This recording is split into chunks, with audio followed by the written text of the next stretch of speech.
갑돌이가 도끼 한 자루를 잃어버렸습니다. 그는 이웃에 사는 젊은이를 의심했습니다. 그래 그의 행동을 유심히 살폈습니다. 걸음걸이를 보고 말하는 것을 보고 얼굴빛을 보았습니다. 모든 것이 영락없이 도끼를 훔친 사람 같아 보였습니다. 그런데 며칠 뒤 산골짜기를 지나가다가 잃어버린 도끼를 찾았습니다. 산에 나무를 하러 갔다가 산골짜기에 놔두고 왔던 것입니다. 이튿날 갑돌이는 이웃에 사는 그 젊은이를 만났습니다. 걸음걸이, 말하는 것, 얼굴빛 등 모든 것이 전혀 도끼를 훔친 사람 같아 보이지 않았습니다. 처음에 갑돌이는 젊은이를 의심했습니다. 의심했다는 것은 그가 도끼를 훔쳤을 가능성이 높다고 생각한 걸 뜻합니다. 곧 그가 도끼를 훔쳤을 가능성이 높다는 관점이 생긴 겁니다. 그 관점에서 그를 보니 영락없이 훔친 사람 같아 보이는 겁니다. 그런데 나중에 도끼를 찾았으니 더는 젊은이를 의심할 수 없습니다. 곧 그가 도끼를 훔쳤을 가능성은 전혀 없다는 관점이 생긴 겁니다. 이전의 관점은 사라지고 새로운 관점이 생긴 겁니다. 그 관점에서 그를 보니 훔친 사람 같이 보이지 않는 겁니다. 이렇듯 관점에 따라 도끼를 훔친 사람 같아 보이기도 하고 훔치지 않은 사람 같아 보이기도 합니다. 관점이 보는 내용을 결정한다고 말할 수 있습니다. 우리는 사물을 있는 그대로 보지 못합니다. 자기가 보고 싶은 대로 봅니다. 있는 그대로 보는 것은 객관적으로 보는 거고 보고 싶은 대로 보는 것은 주관적으로 보는 겁니다. 우리는 객관적으로 보지 못합니다. 언제나 주관적으로 봅니다. 그리고 주관적으로 본다는 것은 주관적 관점으로 보는 걸 뜻합니다. 예를 들어 우리 사회는 정치적 성향에서 좌파와 우파로 나뉩니다. 물론 중도가 있지만 좌파와 우파만 생각하겠습니다. 동일한 현상에 대해 좌파는 좌파적 관점에서 보고 우파는 우파적 관점에서 봅니다. 그리고 각각 자기가 보는 것이 옳다고 생각합니다. 그리하여 상대방이 틀렸다고 생각하며 싸웁니다. 또 남성과 여성이 있는데 남성은 남성의 관점에서 보고 여성은 여성의 관점에서 봅니다. 그리하여 두 관점이 충돌할 때 싸웁니다. 사용자와 노동자가 있는데 사용자는 사용자의 관점에서 보고 노동자는 노동자의 관점에서 봅니다. 역시 두 관점이 충돌할 때 싸웁니다. 그런데 사용자가 사업이 망해 노동자가 될 수 있는데 그때는 이전과 달리 노동자의 관점에서 봅니다. 물론 노동자가 돈을 크게 벌어 사용자가 될 수 있는데 그때는 이전과 달리 사용자의 관점에서 봅니다. 그 밖에도 충돌하는 두 개의 관점은 그 종류가 매우 많습니다. 그러니까 세상에서 일어나는 온갖 싸움의 원인은 서로 충돌하는 두 개의 관점이라고 말할 수 있습니다. 그리고 나 한 사람으로 볼 때 나는 좌파적 관점과 남성적 관점과 사용자의 관점과 그 밖에 또 다른 관점들을 가졌다고 가정해 보겠습니다. 내가 이렇게 수많은 관점을 갖고 살아가니 나는 늘 충돌과 싸움에 노출되어 있습니다. 그런데 내 배우자는 좌파적 관점은 같을 수 있는데 성적 관점은 다릅니다. 그 밖에도 같은 관점이 몇 개 있는가 하면 다른 관점도 많을 겁니다.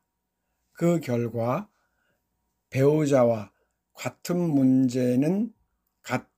관점의 문제는 동조하지만 다른 관점의 문제는 싸웁니다. 내 주변의 수많은 사람과도 마찬가지입니다. 그래서 우리는 미움과 분노와 싸움에 참 좋은 조건 속에서 살아갑니다.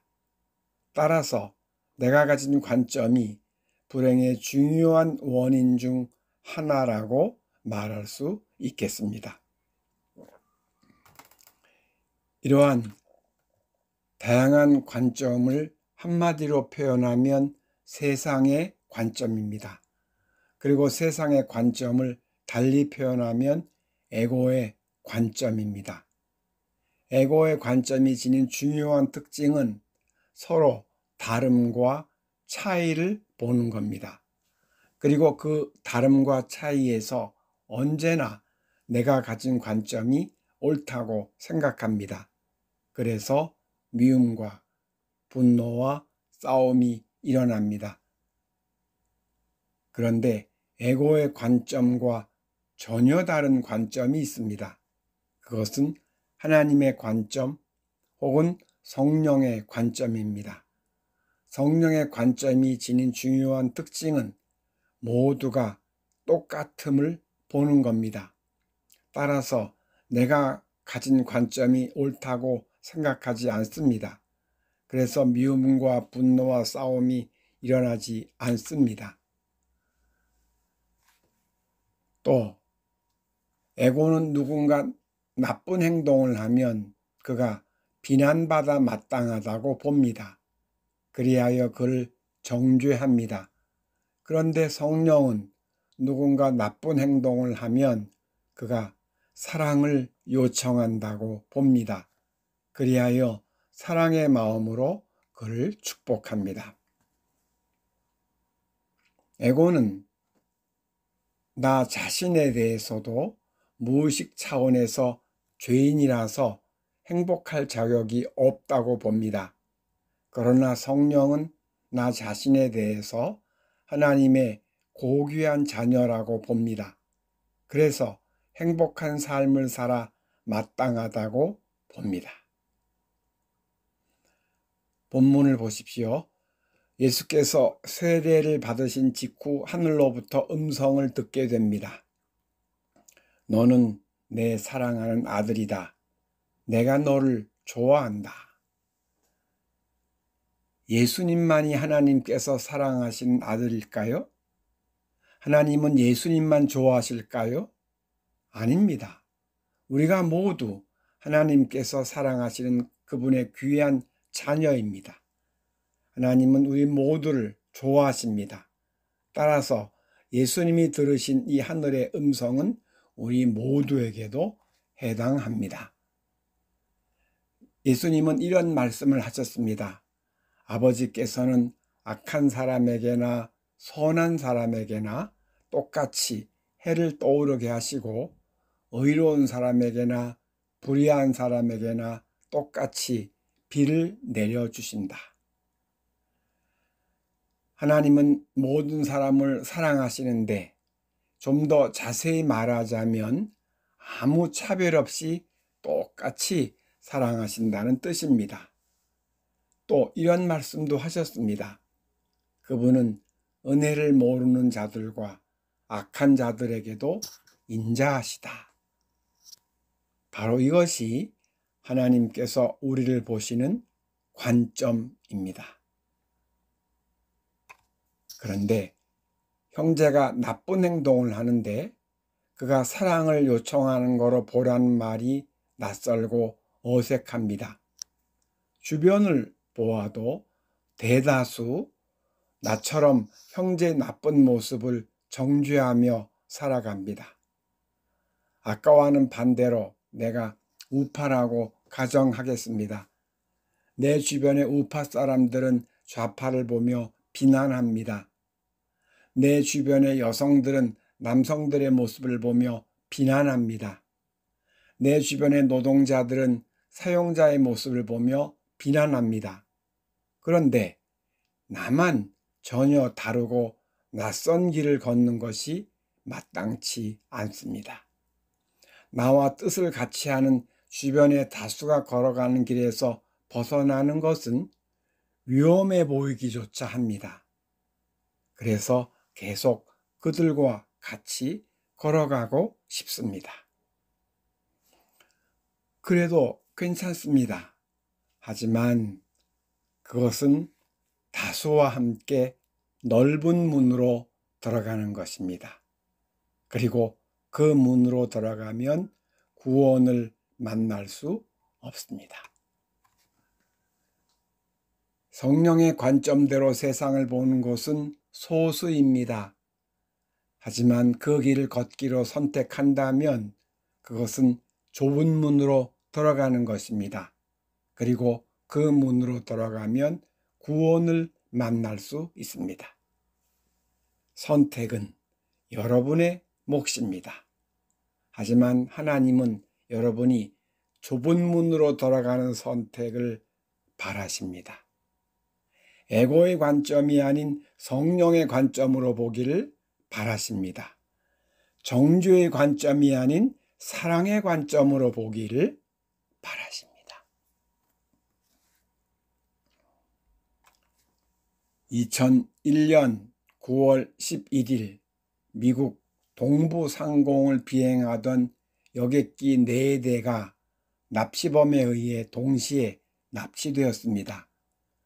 그중 2대는 각각 뉴욕에 있는 세계무역센터 북쪽 타워와 남쪽 타워에 충돌했습니다. 이어서 3번째 여객기는 워싱턴 외곽에 있는 국방부 청사 건물에 충돌했습니다. 그리고 4번째 여객기는 펜실베니아 들판에 추락했습니다. 4번째 비행기가 추락할 때 승객들은 자기가 몇 분 안에 죽는다는 사실을 알았습니다. 그들은 마지막으로 누군가에게 문자를 보냈습니다. 나중에 그들이 보낸 문자 내용이 전해졌습니다. 그 내용은 모두 보고 싶어, 사랑해 였다고 합니다. 100% 누군가에게 사랑한다는 말을 마지막으로 남긴 것입니다. 4번째 여객기 승객들은 그들이 마지막으로 문자를 보낸 상대방과 어떤 관계였을까요? 평소 그 상대방과 좋은 관계인 사람이 있었을 겁니다. 그런 경우라면 마지막으로 사랑한다고 말하는 것은 자연스럽습니다. 하지만 그 상대방과 지지고 볶는 관계인 사람도 있었을 겁니다. 그 상대방을 미워하고 싫어하는 사람도 있었을 겁니다. 그런 경우라면 마지막으로 사랑한다고 말하는 것이 자연스럽지 못합니다. 곧 죽을 건데 자기 감정을 속이고 거짓을 말하지는 않았을 텐데 말입니다. 그런데 그 다양한 사람들이 어떻게 100% 사랑한다는 말을 남겼을까요? 우리 마음에는 깊이가 있습니다. 얕은 곳에는 미움, 분노, 두려움과 같은 부정적인 것들이 있습니다. 거기서 아래로 깊이 내려가면 맨 밑에 사랑이 있습니다. 평소에도 마음 깊은 곳으로 내려가면 사랑을 만날 수 있습니다. 그러나 깊이 내려가지 못해 미움, 분노, 두려움을 느끼며 살게 됩니다. 그리고 미움, 분노, 두려움과 같은 것들은 내게 무언가가 필요하다는 생각과 짝을 이룹니다. 그런데 몇 분 안에 죽게 된다는 걸 알게 되면 더는 세상에서 필요한 것이 없어질 겁니다. 그러면 더는 미움과 분노와 같은 것들에 사로잡히지 않을 수 있습니다.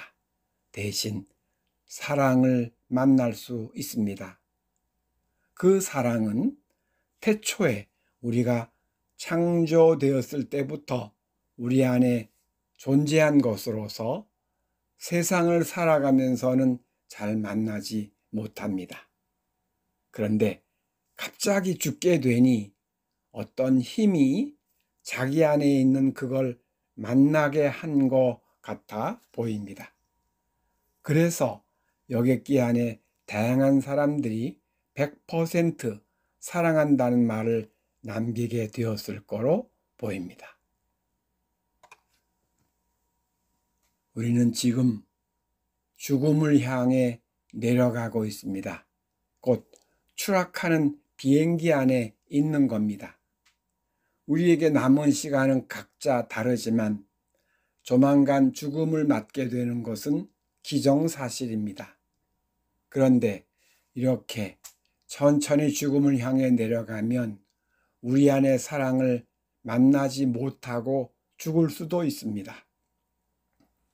추락하는 비행기 안에 있으면서 미움, 욕심, 싸움으로 시간을 보낸다면 얼마나 안타까운 일입니까? 그래서 우리가 지금 선택해야 합니다. 곧 성령의 관점을 선택하는 겁니다. 그러면 우리는 순식간에 마음 깊은 곳으로 내려가 사랑을 만나게 됩니다. 그리고 사랑하면서 남은 인생을 살아갈 수 있게 됩니다. 여러분 모두가 성령의 관점으로 살아가기를 바랍니다. 그것은 아름답고 행복한 여정이 될 것입니다. 사랑과 평화로 꽃 피어나는 여정이 될 것입니다. 하나님의 돌봄을 받으며 안전하고 희망찬 여정이 될 것입니다. 기도하시겠습니다. 주님, 하나님께서 나를 사랑의 눈으로 보시듯 사랑의 눈으로 나 자신을 보기 원합니다. 그리고 사랑의 눈으로 모든 형제를 보기 원합니다. 이러한 마음을 선택하는 우리를 축복하여 주옵소서. 늘 나를 사랑하시는 예수님 이름으로 기도드립니다. 아멘.